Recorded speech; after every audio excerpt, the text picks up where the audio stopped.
Hello guys, বিজয় challenge Kumar সরকার থেকে সবাইকে স্বাগতম। সবার জন্য ভালোবাসা রইল। আশা করি সবাই ভালো আছেন, আমিও ভালো আছি। এখন আমি পাহাড়ে যে কি করলাম না করলাম এটা ব্লগ ভিডিওতে তোমাদেরকে দেখাইবো। ধীরে ধীরে পাহাড়ের মধ্যে আমরা ঢুকে পড়ছি।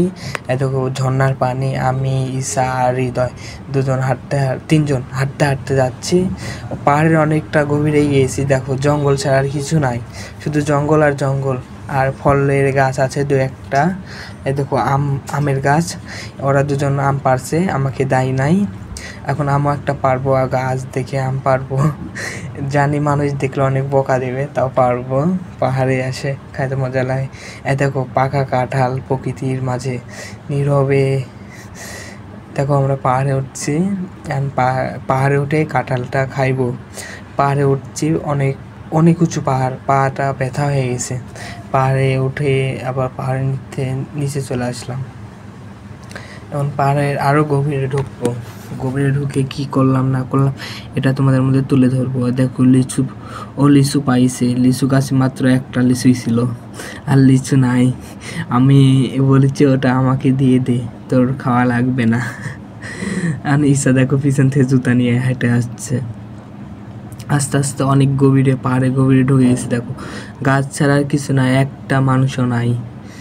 আস্তে আস্তে ঢুকে পড়ছে। ঈশা এখন ওষুধ তুলছে। এগুলো কিসের ওষুধ আমি তো ভালো জানি নাই। আমার না, ওকে তুলে দিলাম ওষুধ। অনেকই উঠাইছিলাম, আমি তো চিনি না, তো বেশি আমি তুলতে পারি নাই। ও তুলছে অনেকটি। এখন এগুলো মনে হয় পাহাড়ি শাকও বলে ওষুধের সাথে। পাহাড়ি শাক বেশিরভাগ এগুলো পাহাড়ের মানুষেরা খায়। আমার দেশের বাসা তো নগাঁয়, আমার নগাঁয় তো পাহাড় নাই, এগুলো শাক আমি চিনি না। আর এরা তো চট্টগ্রামের পাহাড়ের মধ্যে থাকে, ওরা সব কিছুই চিনে। দেখো আমার বন্ধু চিনে দিচ্ছে, ভিডিও করে দিচ্ছে। আস্তে আস্তে অনেকটাই তুলছি। পাহাড়ি শাক বললে নাকি কি বলে আমি তো জানি না, কি বলবো। পাহাড়ে নতুন আমি, আজ প্রথমে পাহাড়ে গেছিলাম, এর আগে যাই নাই। অনেক ভয় করছে, খালি জঙ্গল আর জঙ্গল, সেজন্য ভয় পাচ্ছি। ওরা আমার ভিতরে এগিয়ে গেছে, কিছু ভয়ের কোনো কারণ নাই। তুই ভিডিও কর ভালো করে, ব্লগ ভিডিও কর। এর আগে বলে তুই ব্লগ ভিডিও করিস নাই, মাঝে মাঝে এসে পাহাড়ে ব্লগ ভিডিও করে যাব।